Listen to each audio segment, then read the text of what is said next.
Hi, everybody.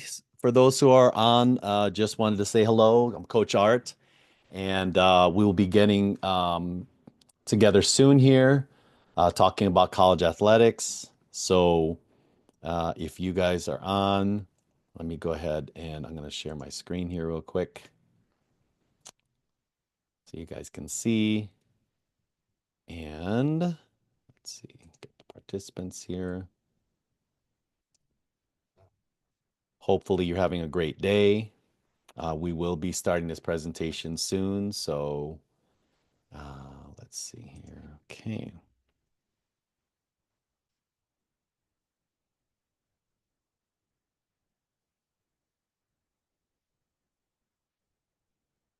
So just sit tight and we'll be getting started soon. Okay.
Hey, Hey, Bart. hey, Art, how are you? Good, good, good. Are you able to turn on your camera? Are you? I thought my camera was on. Hold on one second. No problem. Um, where is Getting a my bunch of camera? people here just waiting, and I'm gonna. Yeah, hold on one second. I don't see my camera. I don't know why it didn't go on. No problem. Mute my audio. Audio. Where is it? Hold on a second. No problem. I don't see where's my camera. How do I get on my camera here? So there should be something that says video. Yeah, I don't see it. It's usually right next to audio. Yeah, Um, normally let me just see if there's a setting here that I have to do here. For yeah, those who are on, just sit tight for a second. We're having some technical difficulty here, so if you can just sit tight for a second, and I'm gonna go ahead and take a look at this. Hold on for a second. Why is this not letting? Oh, here we go. There we go. go Try ahead. that now. Okay. Are you able to see that now? Yes, now. Yes. Okay, there it is. Hey Bart, how you doing? Hey, Art, how are you? Good, good, good. So I wanted to thanks for joining us. And again, thanks for everybody that's on the phone right now. Gosh, we're getting some more people on and I greatly appreciate it. We do a daily training here at Eagle Lock. Or if you guys know College Admission Secrets, we use both. But today we have a special guest with us, Bart Mason from USA Recruiting, and we're going to be talking about college athletics recruiting. Now, the one thing before I do that, if those who are on the line, if you guys can give me, I always like the emoticons here. So if you can give me a thumbs up and let me know if you can see my screen, I'd really appreciate it. So if you can give me a thumbs up, okay, for those who are on, can you guys give me a thumbs up? Let me see.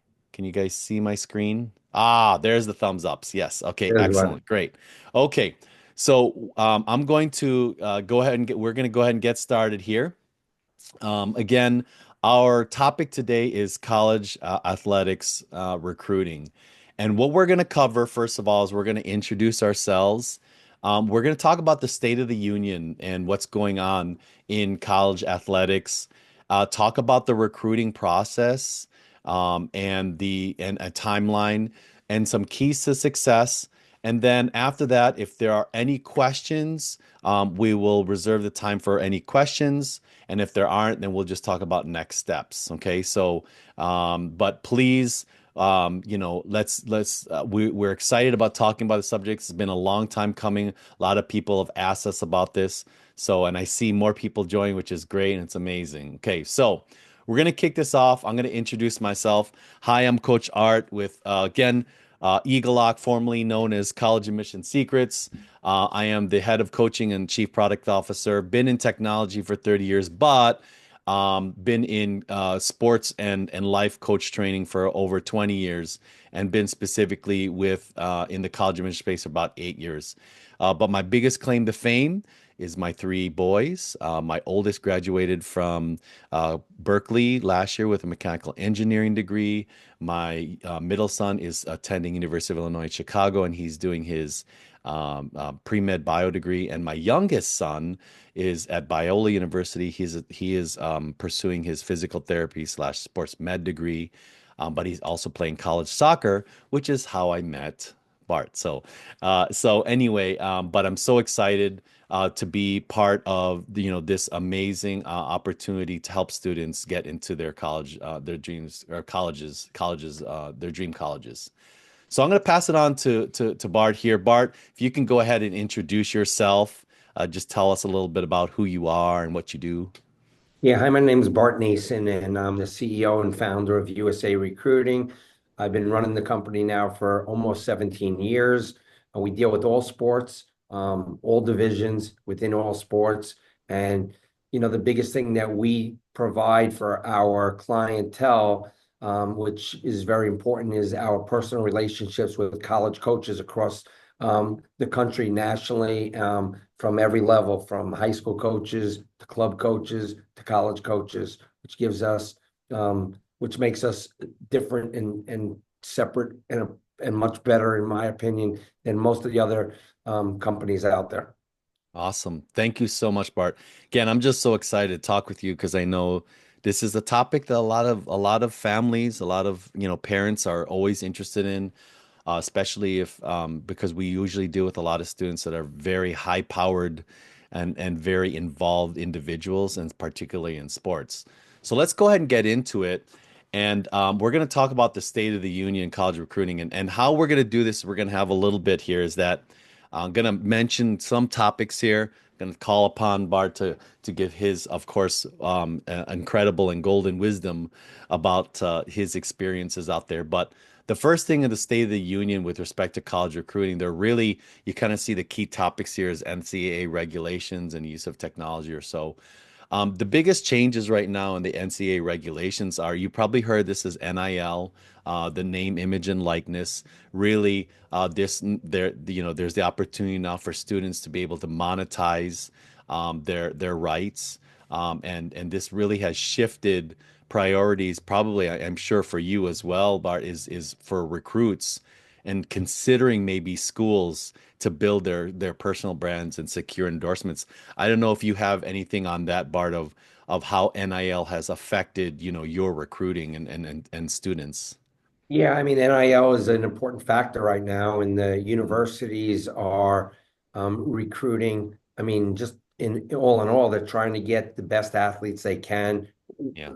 older international players, players, in the transfer portal, and they're offering them an opportunity to earn different money at different institutions. So Right. again, it's becoming professional in its own lack of a better word. It's become a little Yeah. bit professional. And student athletes, like you look at what Barry Sanders, I mean, not Barry Sanders, Sanders did over at Colorado. He brought in Yes. 85 his first year. He brought 85 new athletes into the transfer portal to replace other players there, and he paid Right. them.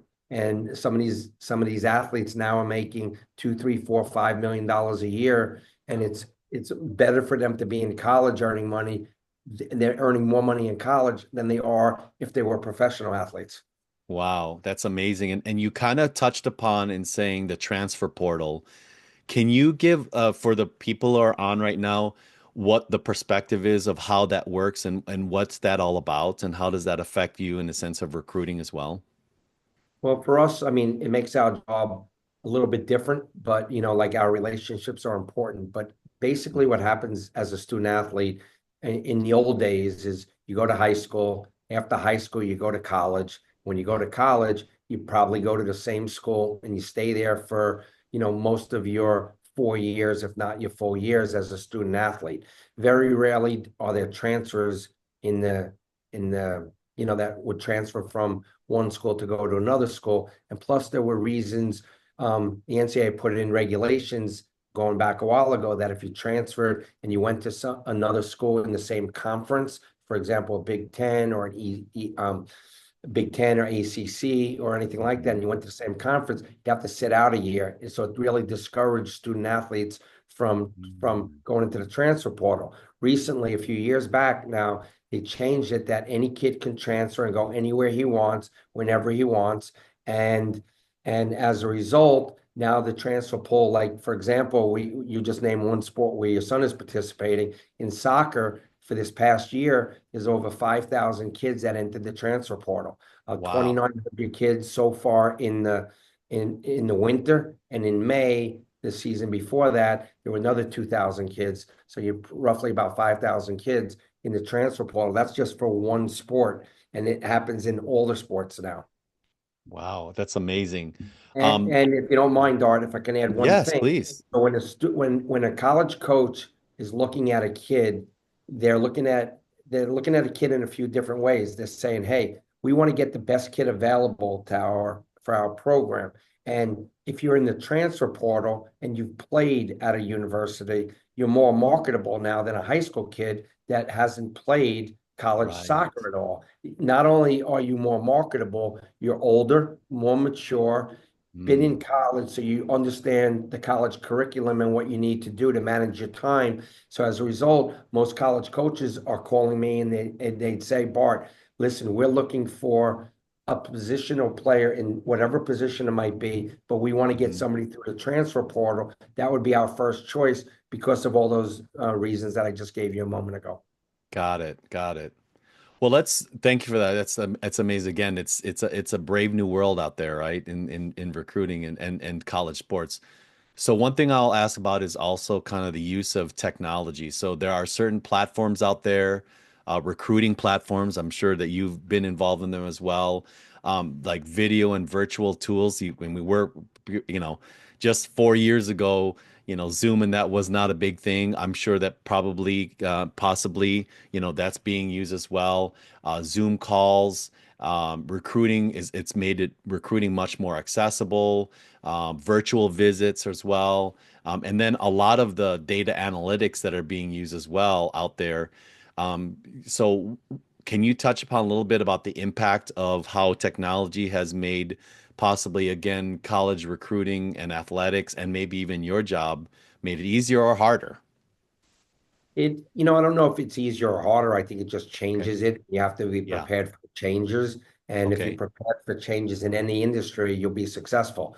I think that Right. the big thing is that there's technology out there. So, for example, without mentioning names or anything, there are those programs out there, that technology that offer kids an opportunity for their like transcripts and their video to be put on a Right. platform, and that platform is much more easily accessible to college coaches because Right. the kids out there, kids put their information on Instagram, they put it on Yeah. Twitter, they put it all over the place. So it's easier for college coaches to connect with kids.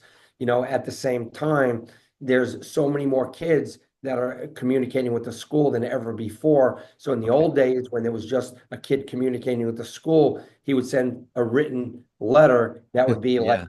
coach, I want to, play for you. And the coach would Sure. get maybe X amount of letters a year. Now Okay. it's accessible to the point where if there's a tournament going on and the kid knows that there's going to be 100 coaches there, that kid might send an email out to all 100 coaches, and Right. there's thousands of kids doing that, and it makes it very difficult for a college coach. You would think it makes it easier, but it makes it more difficult because they don't have enough time to cipher through all the emails that they're Mhm. getting. Okay.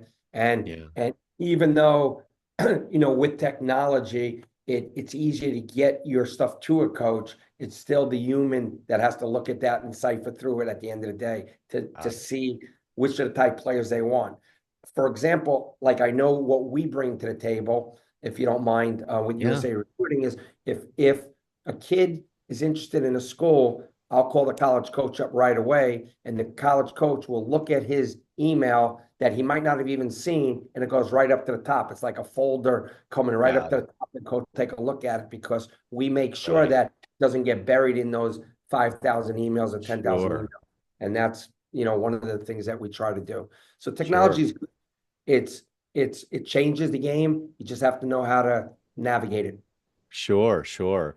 So for those just joining us, because I see a bunch of people joining us or so, we're on here with Bart Mason, who is part of USA Recruiting, but we're also talking about college sports recruiting and all the aspects. And we're going to be going through a bunch of things. One last thing on the State of the Union. I did say there shifting recruitment priorities, and so what I've seen in the industry there or so is that there is a more holistic evaluation. And again, Bart, please tell me if I'm off on this. A holistic evaluation. There's kind of a more, I guess, a shift to versatile athletes. Ones that may be multi-sport or have more, demonstrate more adaptability and resilience. And then also the whole thing about early commitments, despite efforts to try to do early recruiting. Verbal commitments are happening earlier, I think. So what do you think about those areas and those things that I just talked about? I think that things are changing a lot. Yeah, I'm going to backtrack for one moment. When we talk sure. about NCAA regulations and NCAA rules, they also Okay. just came out. The NCAA's been faced with lawsuits left and right up the gazoo, as are sports in general. That's why they Yeah. have the NILs in play right now. That's why student athletes are now being able to be paid. But also, there was a ruling that just came down recently that allows junior college kids and NAIA kids kids that chose to go to those schools instead of going to an NCAA school, they allowed them, if they go to those schools now, they don't lose any years of eligibility once they go Oh, to NCAA. And that makes it a little bit more difficult for student athletes. So what happens now is if a kid goes to a junior college or an NAIA school, okay, for 1 year or 2 years, and then transfers to go into an NCAA school, he still has 4 years of eligibility left. wow. As I we didn't know talk that. about kids getting older, can you Wow. imagine a kid takes a gap year, then he does 2 years in a JUCO or junior college, and Sure. then now he's not 18 years old as a freshman. He's now 20 years old coming in as Yeah. by the time he graduates, he's 24, 25 years old. So when it comes to that, that's something important. When we talk about shifting recruitment priorities, which you just brought up a moment ago, one Yeah. of the things is that college coaches are always looking for the best athletes. Hmm. Okay. And make no bones about it. Like when we talk to coaches all the time, they want the best athletes. They also want the best players at every position. So if it's Hmm. whether it be a quarterback in football or there be, a goal scorer in hockey or in soccer, they're always looking for the best athletes, but they also want somebody that can be the best at the position that Of they course. are looking for. Okay.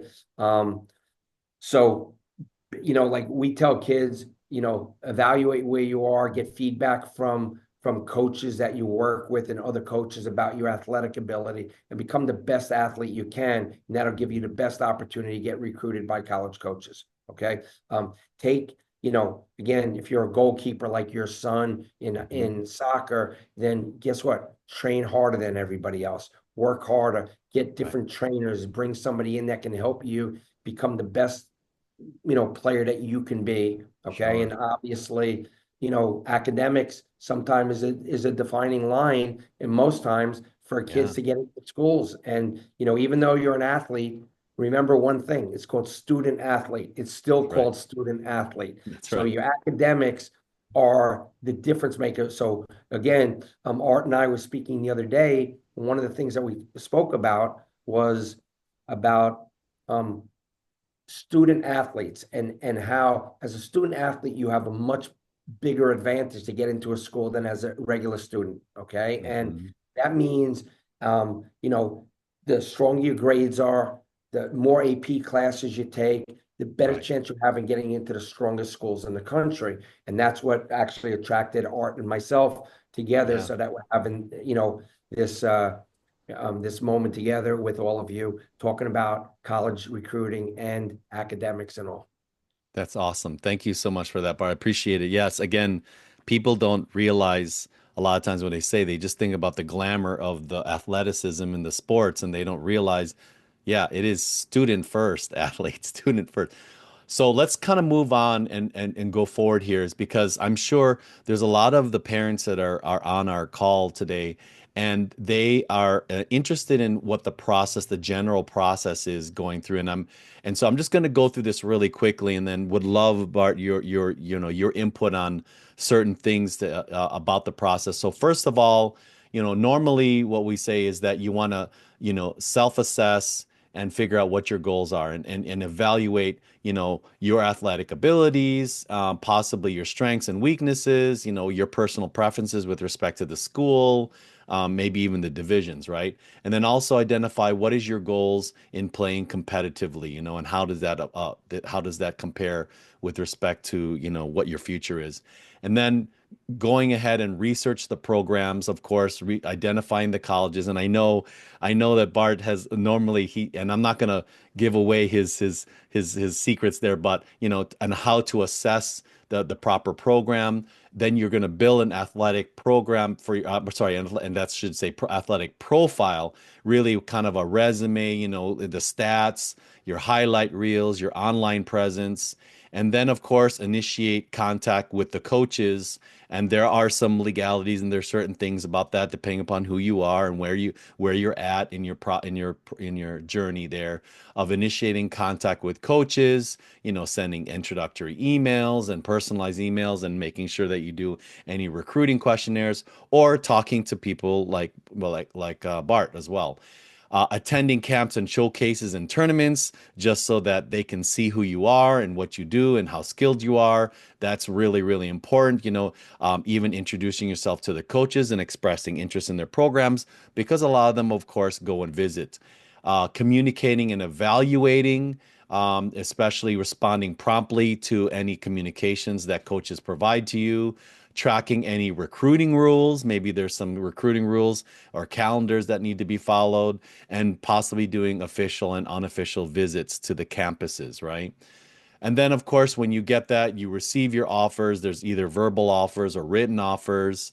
And then you make a commitment to the school. And that's normally, again, evaluating the offers and looking at what you get. And then signing what we call a letter of intent and any other types of letters and documentation. And then, of course, notifying the other programs. And then lastly, transitioning to the athletics itself, making sure that there's an eligibility certification, and then doing any training and preparation. So hopefully I covered the gamut, Bart, of the recruitment process. What else is there about the recruitment process that you could give, your golden nuggets about the recruitment process? No, well said, Art. I think that the important thing, just like in academics, is to probably start early, be proactive. Mhm. Okay, put a game plan together, get a game plan together. Yeah. Make sure that you're prepared to adjust your game plan, just like a good coach. If you're down in a football game, 21-0 at halftime, you have to make adjustments. If you're down 3-0 in a Mhm. soccer game, you need to make adjustments. For when I look at sports and I've been doing this a long time. I try to focus on the things that I think are most important for families, and Yeah. those are academics, athletics, financial, and social. And those Yeah. are for when I speak to people in front of big audiences and all, and I speak to people privately, I think those are the most important factors. And I think that if you find something that is the best fit for you and your family per se. So again, when you look at those things, try to get to a school where you can get the best education you possibly can and play the sport that you love. Number two, from an athletic standpoint, try to go to a school where you're going to play because the kids that are playing are the happiest kids. Kids that are unhappy, they're not going to do well in school. And in addition to not doing well in school, they're not going to do well on the field. Okay. So try to Mm, get your kid to a place where they can play, be realistic when you go through that, talk to yeah. coaches, find out what the coaches see in your kids. Financially, make sure you put yourself in a situation that's the right financial fit for your family so you're not stressed out on, paying, 80, $100,000 a year and having triplets, going to college and all these other things where, Yeah. basically at the end of the day, it costs you more than you're prepared to spend. And there's great programs out there. Um, when you go through everything that you went through here from building athletic profile, okay, initiating contact with coaches. So if I can, um, and I think we'll probably hit this a little further on within Yeah. this seminar. But like when you're talking to college coaches, you can always communicate with a college coach. You can always write to a college coach, but college coaches can't get back to you That's right. until certain periods of time, which I think we'll address further on in Sure. this seminar here. Okay. Um, get in front of coaches as often as you can. Get to Hmm. camps, go to showcases, go to tournaments, get in front of the coaches so they can evaluate you. Communicate, get feedback from everybody any way you can. Once you receive offers, then evaluate them. Don't jump necessarily on the first offer. Make sure the offer is the right fit for you and your kid. Okay. And then obviously there's a transition to college athletics. So most college coaches are looking for players that they believe are as good as the players they have on that team, not as good as players on another high school team. Okay, like Yeah. that's all. So again, that's what they're looking for. Yeah, and Bart, couple things that I know, and from my personal experience in going through the recruiting process with my son. First of all, yes, I think that some families are intimidated in talking to coaches. There is, of course, yeah. You remember, and I was told this many times, is that it is important that you communicate with the coaches, even though they may not communicate back to you. They're seeing everything. They're seeing the emails, they're seeing the communications, and they may even have you on a board. You know what I mean? But until it opens up in their junior year where they can communicate you, they may not communicate with you. But secondarily, they have so many students and college athlete or high school athletes that they're going for that again, the communication is may not be as much, but don't be shy to talk to the coaches. I know the first time I thought that was something that you're not supposed that necessarily necessary to do, but I started just talking to them as a person, and they were very, very open just to talk to me and said, oh, and then they'll say, oh, what are you doing here? I'm like, oh, my son is playing. And then they would come over and watch my son. So again, not to say that that may be something that we should tell everybody, go now and hound the coaches. You don't want to do that. You do not want to hound coaches, but don't be afraid to talk to them, even if they come up and talk to you, because that's important. Um, and then one thing that I know when we were going through and looking at programs is the first thing was exactly what you said, Art, is we wanted to see what is the best educational program because, you never know what happens. And you may be there for a year playing, and then all of a sudden you decide not to play or something happens. You don't want to be stuck at a college that you're not happy with. Okay. So that's an important thing. And then, yes, absolutely. Exposure is key. Playing is key. Having them see you play and as much as you can. I'm curious, Bart, does it really matter the levels of which you are? I mean, in the sense of, I know, for example, in soccer, there's a certain highest level of soccer competitive, levels. Is that an important thing for, like, let's say the people who are on the line here? Is it important Yeah, that their students get at the highest level? yeah. I mean, it's just like a student, in school taking an AP class and being honors programs and AP programs versus doing Sure. regular programs. I think that, Hmm. everybody looks at it differently, and Yeah, I think that a good coach will look everywhere for the right player for their team. Okay. got it. And I think that it's just they're um there's restraints, time restraints, like that. They can't be everywhere and see everything. So the bottom Sure. line is, if you're playing on a team that does get more regularly in front of college coaches, it gives you a better opportunity to get seen. Of course. Understand that college coaches can't be everywhere. And by the way, Art, I will disagree with you on one little thing, Okay, okay? please, please do. Yeah. Please, you're the No, no. expert. All right. College coaches do not want to talk to parents. Okay. Okay, okay. Okay. And just so you know, they do not want to talk to parents. Parents, sometimes they're caught in the thing where they're standing next to a coach, and it's a coach Yes. that Sorry, that's maybe what is I the meant. school that Yes. you're looking at. And you Yeah. might go, oh, by the way, are you here looking at anybody? And, whatever. But college Sure. coaches do not want to talk to parents. And parents should know that, like, sometimes, like, and I speak to a lot of college coaches, like Yeah. thousands of them, okay? And they tell me this, that, when parents start talking to them, it's sometimes a major turnoff for their, Mm, for their, for their, yes. their kid. They don't really want to hear it. But if you say, hi, coach, like you see the Georgetown coach and go, hi, coach, how are you? I just want to say hello, and Yeah. he goes, who are you? You go, so and so, my son's on the field. That's okay. That's the extent of those That's what I conversations. meant. Yes, Yes, absolutely. yes, and I just wanted to add that, so to Yeah. discourage parents from kind of going out there looking for coaches. Okay, that's all. Yeah, and the only reason how I got in doing that is because I was helping the team manager. When you like, this is specifically for soccer, they have certain sheets of the students, and the coaches want to see those sheets so they can critique. I would say, okay, I'll pass them out and say, here you go. Hey, coach, how you doing?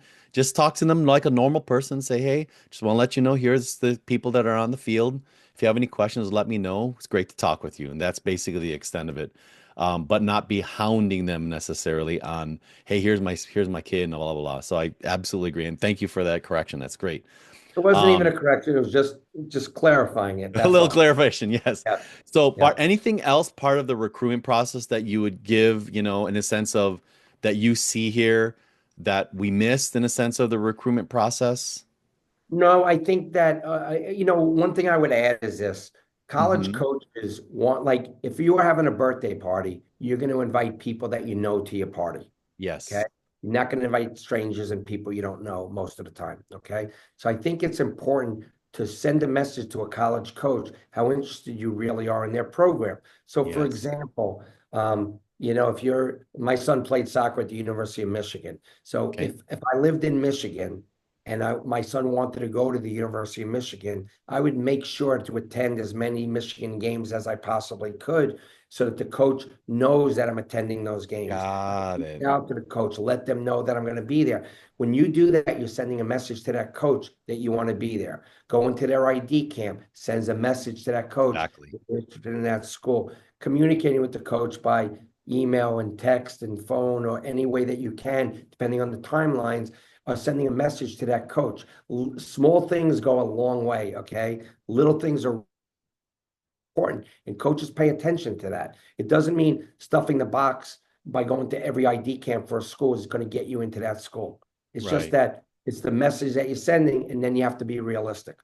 Yeah, and I think one thing that we learned when sending emails or so, make sure you give coaches a lot of time. And what I mean by that is that don't say, oh, the Friday before the Saturday that the tournament's going on, oh, I'm gonna be there because and this is straight from a coach that was telling me is that hey, we set our calendars for a long ways ahead, and so sometimes it's helpful if you're a month or two whatever or if whatever your schedule, and then you let the coach know, hey, I'm gonna be here at this tournament so that they can put you on the radar if they're on your radar, right?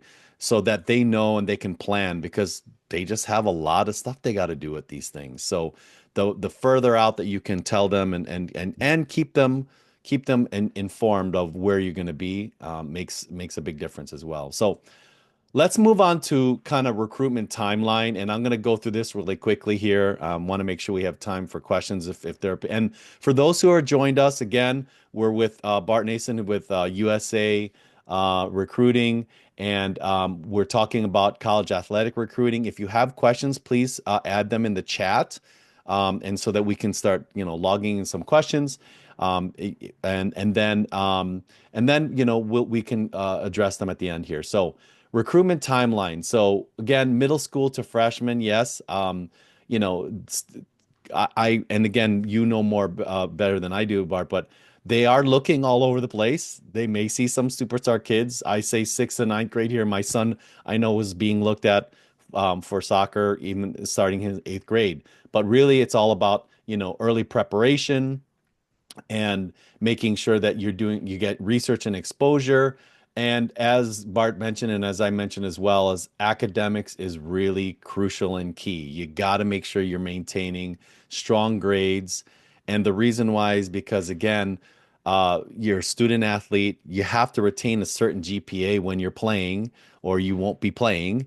And on top of that, as well, from a scholarship standpoint as well, they want to see strong students that are good at, good in school as well, because they may be able to augment, some of the school's costs, with an athletic scholarship, but also maybe an academic scholarship, because they may not give you a full ride, or even partial. They'll usually go partials, right?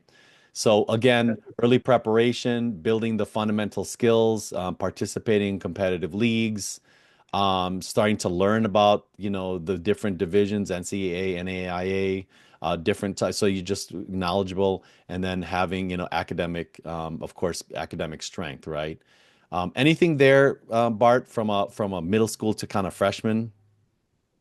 No, I think it's preparing. If your kid's struggling in school, get tutors. If Yeah, kid's struggling on the field, or you see him, not where you hope that he can be, get him help. Get him a trainer. Become a better athlete, become better skilled, depending on whatever sport it might be.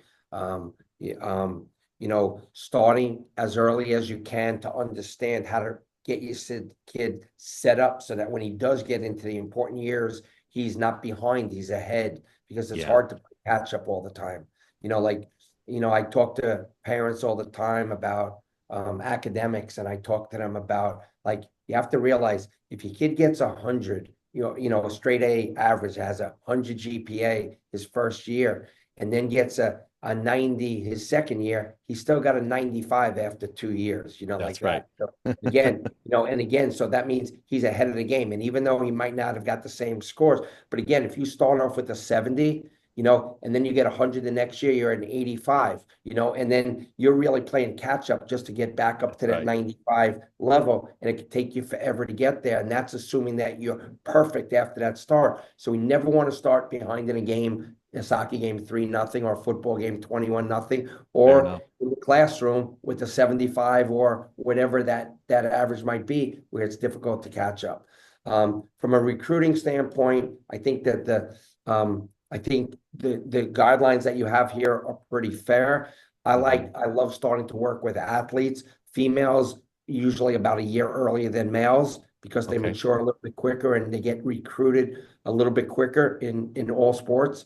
So I Okay. think that, for girls, eighth grade, is probably the right time, maybe seventh grade, eighth grade, but Okay. probably eighth grade. Boys, probably ninth grade, as they get into ninth grade. But Okay. again, doesn't mean starting a little bit early is not good. Got Okay. it. Perfect. So we're going into recruitment time of sophomore year, 10th grade. Again, this is really focusing on skill development, making sure you're competing at a high school and club levels, initial contact, communicating with colleges. Again, just to get it out there. They can't reply back to you because of the rules. But again, complete kind of any questionnaires or so if there are. Camps and showcases that, again, Bart mentioned is, ID camps or kind of camps that will really get you exposure.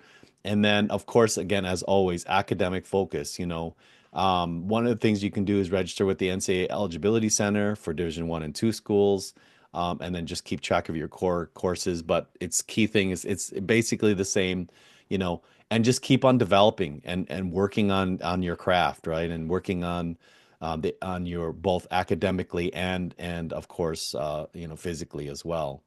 Um, we come into the junior year, and junior year is critical, and I'm sorry, Bart, anything on the sophomore year? Anything? I guess it's just kind of a continuation, right?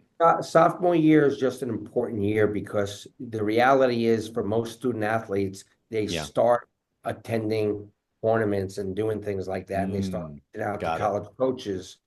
Yeah. You can hear me? Okay. Yeah. I'm sorry. And they start communicating with college coaches. And unfortunately, like D1 and D2 coaches really can't communicate back with them until Exactly. most sports, June 15th of their sophomore year. So again, Okay. even though you're reaching out to coaches, like Art said before, they might not be able to respond to you. They're hearing you, okay? Yeah. Or they're seeing that you're communicating with them.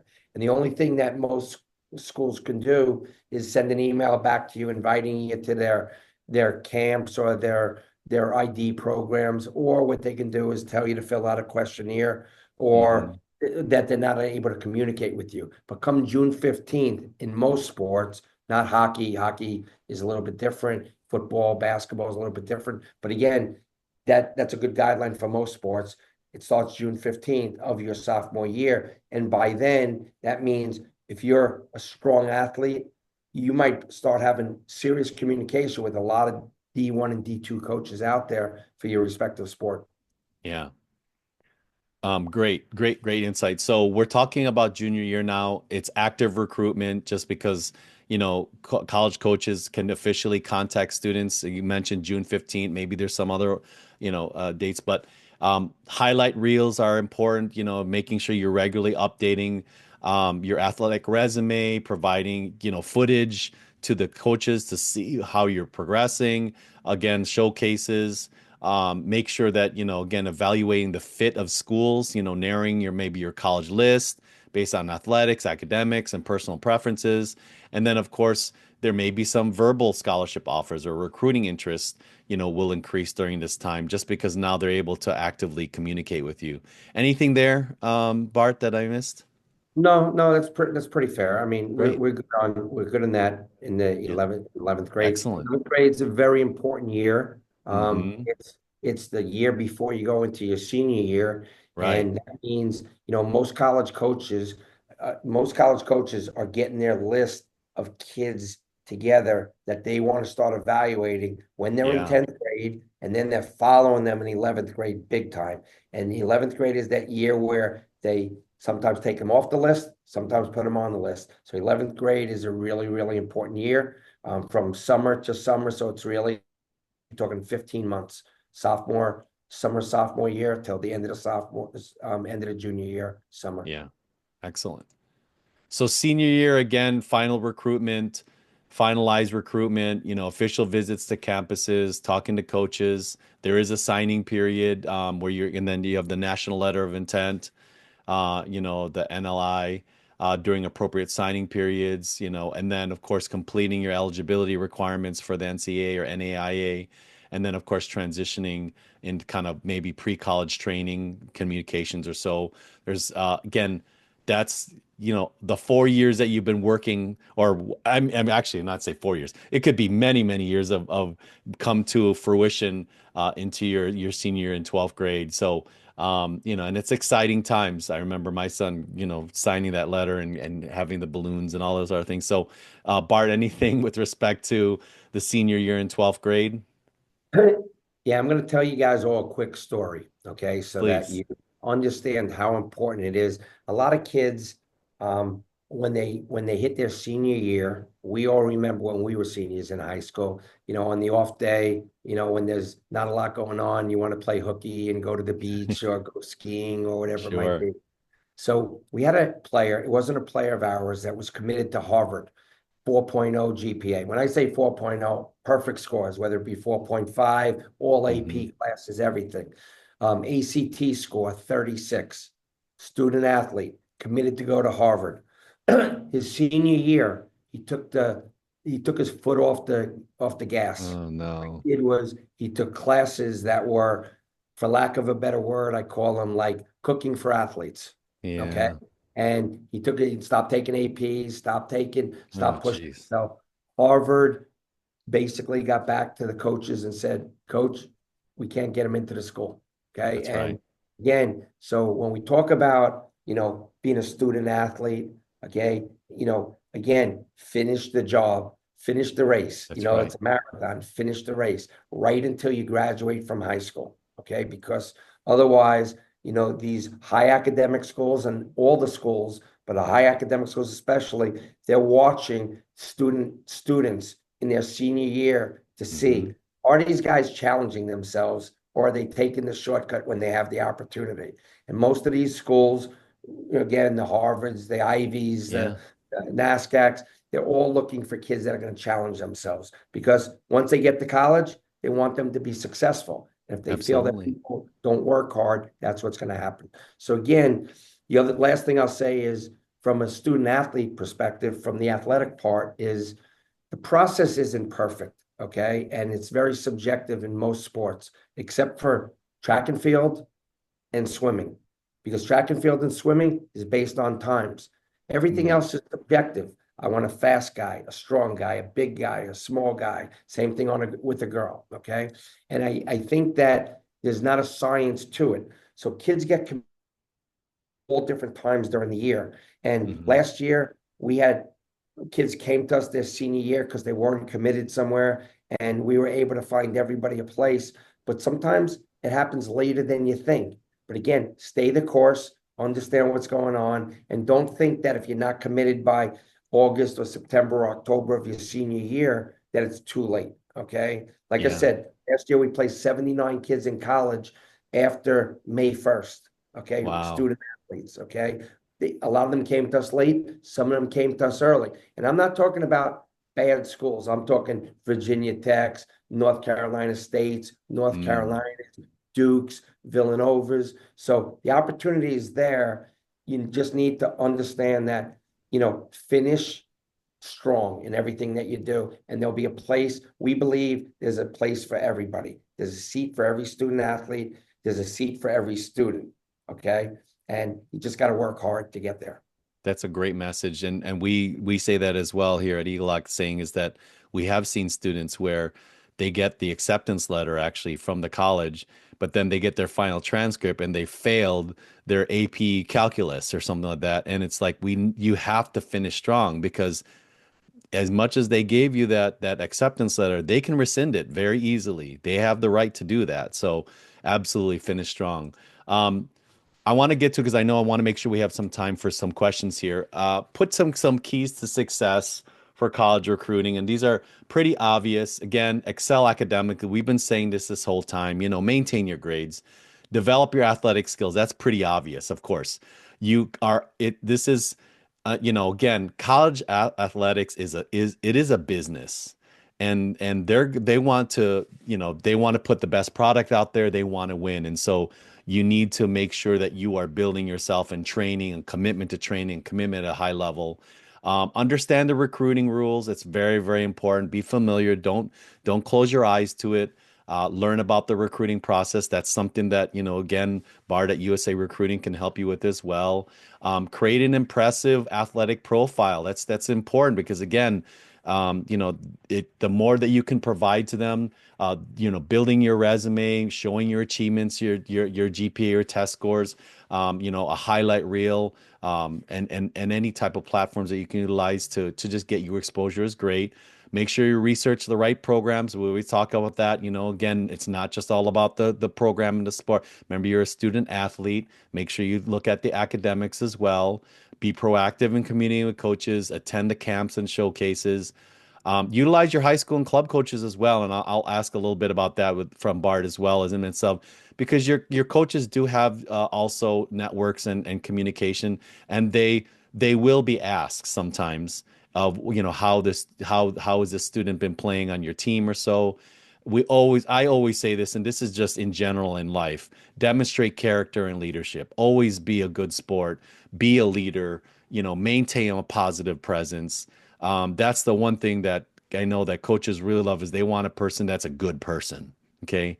I mean, just hands down. And that's just a genuine life. And then, of course, stay persistent, resilient. As again, you literally named it and said that, Bart, is that, stay the course, stay strong, be persistent, be proactive. Know that if you don't get, something in the fall, spring is there, summer is there. I mean, it can go all the way till the end, until the start of the next school year. So, any other keys or anything that I missed there, Bart? No, no, I think we've covered, in this brief period of time. Personally, I can speak for hours, but Yeah, yeah, in this brief period of time, I think we did a good job of covering a lot of yeah, things, a lot of strong topics. yeah. Utilizing, I think that, like for us, I tell people we want to use every resource we can to help you get That's into right. college. Okay, That's right. from the academic end, we want to use every resource from the athletic end. Like, even though we have student athletes that work for us, they go, Bart, is it okay if my high school coach? I go, listen, not a problem. Okay. Like, we want to use every resource we That's can right.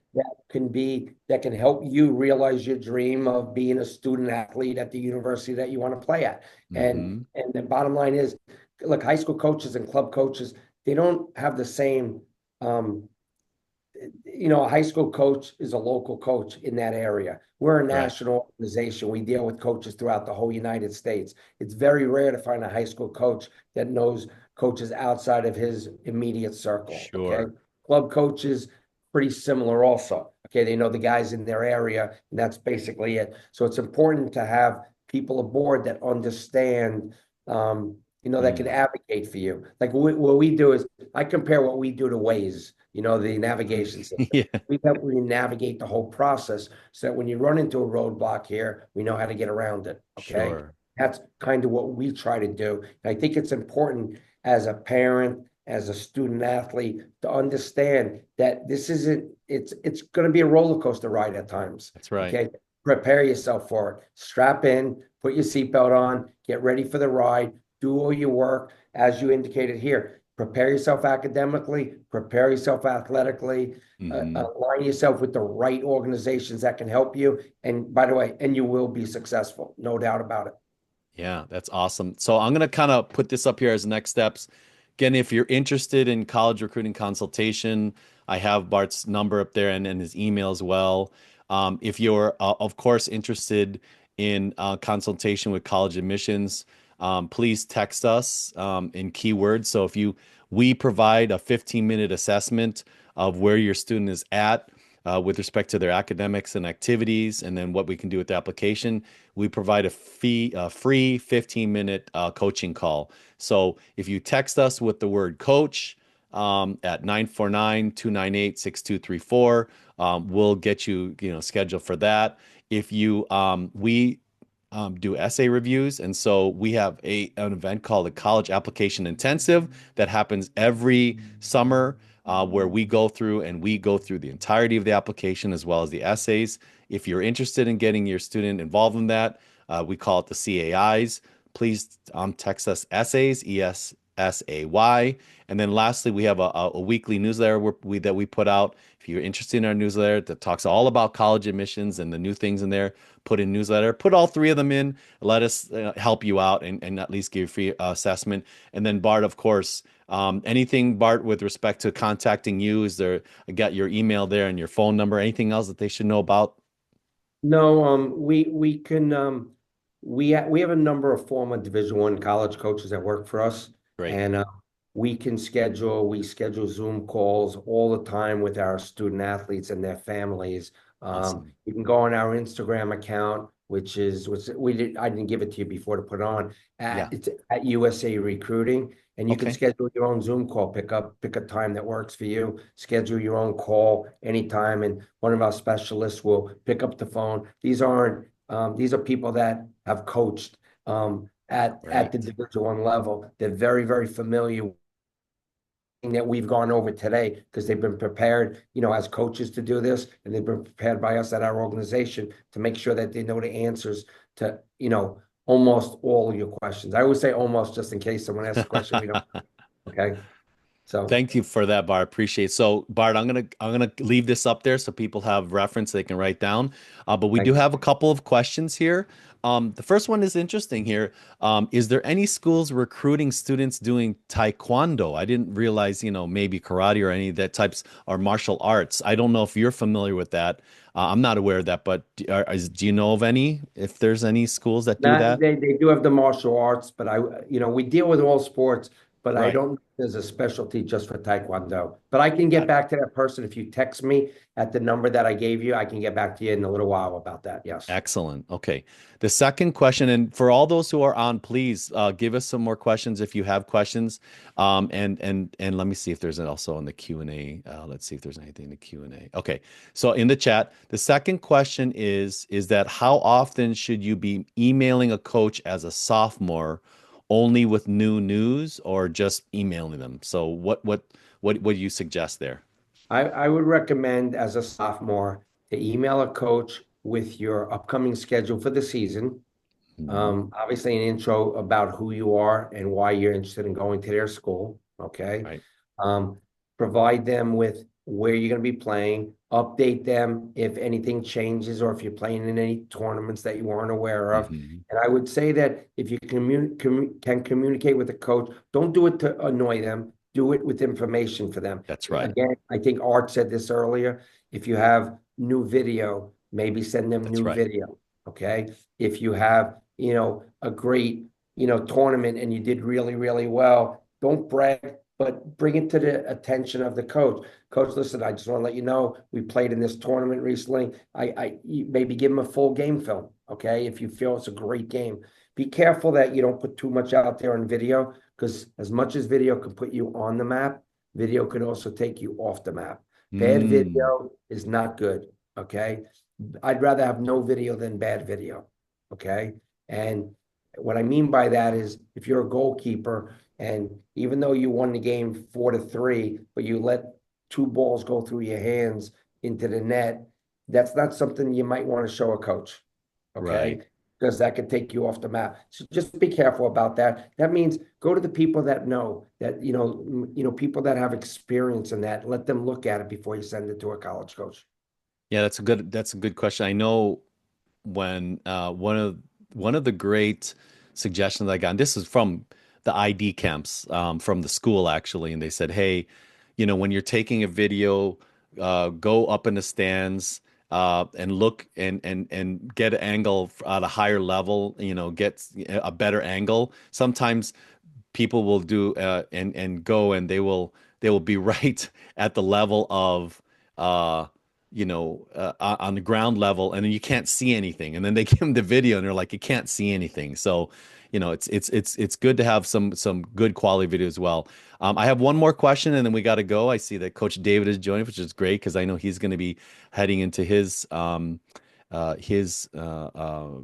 training video. But as a junior, do you have to play varsity to get recruited or contacted by a college coach, or are coaches only interested in varsity players? Um, College coaches for the depends on the sport. Okay. Okay. So basketball, if it's basketball and or football, college coaches spend a lot more time watching high school football and high school basketball. When it comes to other sports, most of the college coaches don't have the time to do that, and they don't Yeah. normally go to high school sports to watch. I think that they said before, college coaches are putting together the list of kids to watch when they hit their sophomore year. So if you're Right. a sophomore, they're going to be watching you as a junior and watching you as a senior. So do you have to? You don't have to do anything. Okay. Just put yourself in a position where coaches can see you play. Great. Great. Well, first of all, Bart, thank you so much for the wisdom that you provided to us. It's been amazing, incredible. Thank you so much for giving us your time. I know you're such a busy person, jet setting all over the country, doing so many placements of students. We really appreciate it. I think that, we're going to get a lot of response in probably having you back and talking about this, especially maybe during the key times of recruiting. So we'd love to have you back and appreciate your partnership.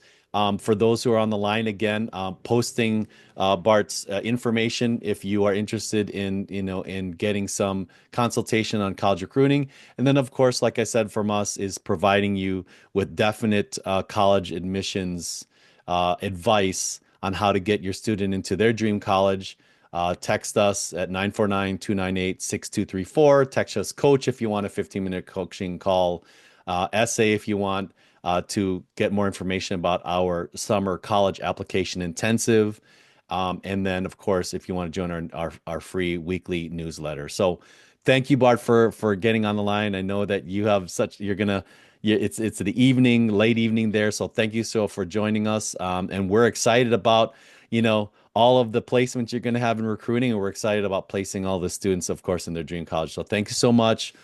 For those who are on the line, thanks for joining us. We had a wonderful time, and we will see you next time. Thanks so much. Art, thank you Yes, very much. And again, to all the people that are here, thank you as well.